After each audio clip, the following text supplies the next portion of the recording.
Sushant, top 5 states हमने बताए जहां पर कोविड के सबसे ज्यादा केसेस आ रहे हैं, लेकिन मैं अभी पहले केरल का एक बार जिक्र कर लेना चाहता हूं। वो इसलिए क्योंकि केसेस भी ज्यादा आ रहे हैं, एक्टिव केसेस भी ज्यादा हैं और मौत का आंकड़ा भी ज्यादा। चिंता वाला जो आंकड़ा है वो मौत का आंकड़ा है।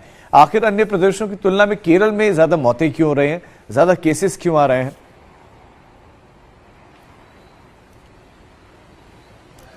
देखिए, मैं आपको बता दूं कि राजीव, जिस तरीके से केरल के अंदर मामले सबसे ज़्यादा हैं, इसके अलावा जो डेथ रेट भी है वो वहाँ पर ज़्यादा है। क्योंकि अगर बात की जाए तो इनमें ज़्यादातर, क्योंकि डॉक्टर्स की सलाह अगर मानी जाए, एम्स के कई सारे डॉक्टर्स की अगर सलाह माने, तो जो कोर मॉर्बिडिटीज़ वाले पेशेंट्स हैं उनमें सबसे ज़्यादा कोरोना का इफेक्ट अभी भी जो है वो देखने को मिल रहा है। यही वजह है कि मौत का आंकड़ा भी उन्हीं मरीजों के अंदर खास तौर पर देखने को मिल रहा है। वहीं अगर बात की जाए केरल के बाद दूसरा राज्य महाराष्ट्र है, जहां पर इस तरीके के केसेस जो है वो सबसे ज़्यादा हैं और वहां पर भी मामले जो है वो बढ़ रहे हैं। क्योंकि इसमें लापरवाही जो है वो सबसे ज़्यादा देखने को मिल रही है कि लोग मास्क को जो है पूरी तरीके से भूल चुके हैं और यही वजह है कि मामले जो है एक बार फिर से तेजी के साथ बढ़ना शुरू हुए हैं। हालांकि अगर बात की जाए राजधानी दिल्ली की, तो राजधानी दिल्ली के अंदर पिछले बीते 24 घंटे के अंदर अगर बात की जाए तो 678 मामले सामने आए और पॉजिटिविटी अगर बात की जाए तो 3.98% है, जो कि एक खतरनाक सिग्नल जो है वो देती हुई नजर आ रही है। क्योंकि पॉजिटिविटी जितनी ज्यादा बढ़ती है उसका खामियाजा जो है वो सरकारों को पूरी तरीके से मुस्तैद जो है वो होना पड़ता है। पिछले दिनों जिस तरीके से अगर बात की जाए तो पॉजिटिविटी रेट अचानक से 7% पर जो है वो पहुंच गया था, तो उससे सरकार की चिंताएं जो है वो बढ़ गई थी। हालांकि जून के महीने के अंदर कोरोना के केसेस जो है वो बढ़ने शुरू हुए थे, पॉजिटिविटी 5.6 तक पहुंच गई थी।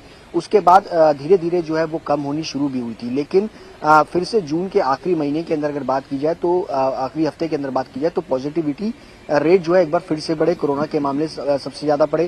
क्योंकि गर्मी जो है वो काफी ज्यादा बढ़ी है और लोग जो है वो मास्क को बहुत ज्यादा अवॉइड कर रहे हैं।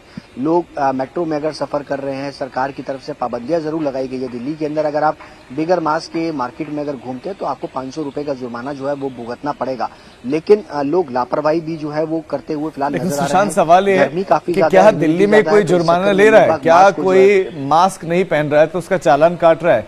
ऐसे केसेस तो इसकी संख्या तो बहुत कम होगी। दिल्ली मेट्रो में भी लोग बिना मास्क के ट्रैवल कर रहे हैं, कोई चालान काटने वाला नहीं है, कोई पूछने वाला नहीं है, तो इस हिसाब से तो केस बढ़ेंगे ही। हाँ, देखिए, देखा जाए तो दिल्ली सरकार की तरफ से अगर बात की जाए तो तमाम सिविल डिफेंस के जो वॉलंटियर्स है, सरकारी प्रशासन की तरफ से लोगों को अपॉइंट किया गया है कि ताकि वो निगरानी रखे। लेकिन जिस तरीके से पहली बार अगर बात की जाए जब लोग मास्क नहीं पहनते थे तो सरकार की तरफ से 2000 रुपए का जुर्माना जो है वो रखा गया था। लेकिन सरकार की तरफ से एक पूरी तरीके से एक मैप जो है वो तैयार किया गया कि अगर कोरोना के केसेस और पॉजिटिविटी रेट इस स्तर पर पहुंचती है, रेड अलर्ट होता है, ऑरेंज अलर्ट होता है, तो और इसके अलावा येलो अलर्ट होता है, तो उन तमाम अलर्ट्स के जरिए ही जो है वो पूरी तरीके से पाबंदियां जो है वो दिल्ली में की जाएंगी। बसेस का सफर जो है वो कम कर दिया जाएगा। लेकिन पॉजिटिविटी रेट जो है वो इस बार 7% से ऊपर नहीं गया है।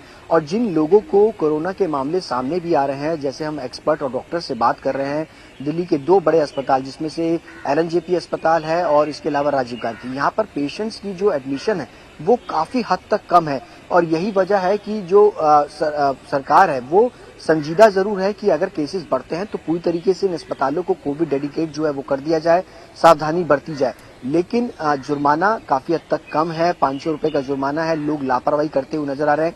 कई हिस्सों के अंदर, कई बाजारों के अंदर सिविल डिफेंस के वॉलंटियर्स नजर जरूर आ रहे हैं, लेकिन उनकी नजरअंदाजी भी जो है वो साफ तौर पर देखने को मिल रही है। यही वजह है कि लोग बेपरवाह हैं, डर जो है वो खत्म हुआ है और यही वजह है जिसके कारण केसेस जो है वो बढ़ते हुए नजर आ रहे हैं। हालांकि अब थोड़ी सी रफ्तार एक बार फिर से जो है वो कम हुई है, लेकिन अगर इसी तरीके का चलन रहा तो आने वाले दिनों के अंदर केसेस जो है वो बढ़ सकते हैं। वो सरकार के लिए एक नई मुसीबत जो है वो खड़ा करेंगे। बिल्कुल सुशांत, लेकिन एक सुशांत सवाल ये है कि भारत में वैक्सीनेशन की रफ्तार अच्छी है, पहला और दूसरा डोज लगभग बड़ी आबादी को लग चुका है और बूस्टर डोज भी उसी रफ्तार से आगे बढ़ रहा है। फिर जो ये मौत का आंकड़ा है, इसके पीछे की वजह क्या? ये लोग दूसरी बीमारियों से जूझ रहे थे? देखिए, निश्चित तौर पर जो डॉक्टर्स है जब जिनकी डेथ होती है तो उसके बाद हम सरकार से और इन तमाम लोगों से, डॉक्टर से, एक्सपर्ट से बात भी होती है, तो उनका साफ तौर पे कहना है कि जो कोर मॉर्बिडिटीज वाले पेशेंट्स हैं, खास करके जिनको शुगर है, ब्लड प्रेशर है, लंग्स की प्रॉब्लम है, हार्ट अटैक से वो पहले जूझ चुके हैं, तो इस तरीके की जो प्रॉब्लम्स वाले पेशेंट्स हैं उनमें सबसे ज्यादा ये परेशानी जो है वो देखने को मिल रही है, क्योंकि उनकी रिकवरी जो है वो ठीक से नहीं हो पा रही है।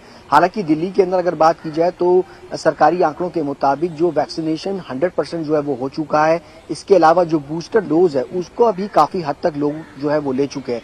यही वजह है कि जो लोग एक्टिव केस अगर बात की जाए तो दिल्ली में तकरीबन 3400 के आसपास एक्टिव केस है, जिनमें से 960 मरीज कल के अंदर जो है वो रिकवर होकर के वापस जो है अपने घर गए।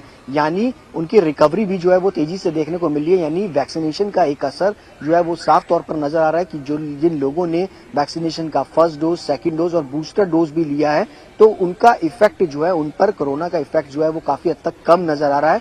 और ये एक बड़ी बात है और लोगों के लिए एक बड़ी अच्छी बात है, राहत की बात है, जिससे लोग जो है वो थोड़ा सा बेपरवाह भी हुए हैं और सरकार की चिंताएं भी कम हुई हैं, लोगों की चिंताएं भी कम हुई हैं, लेकिन लोग बेपरवाह भी हुए हैं।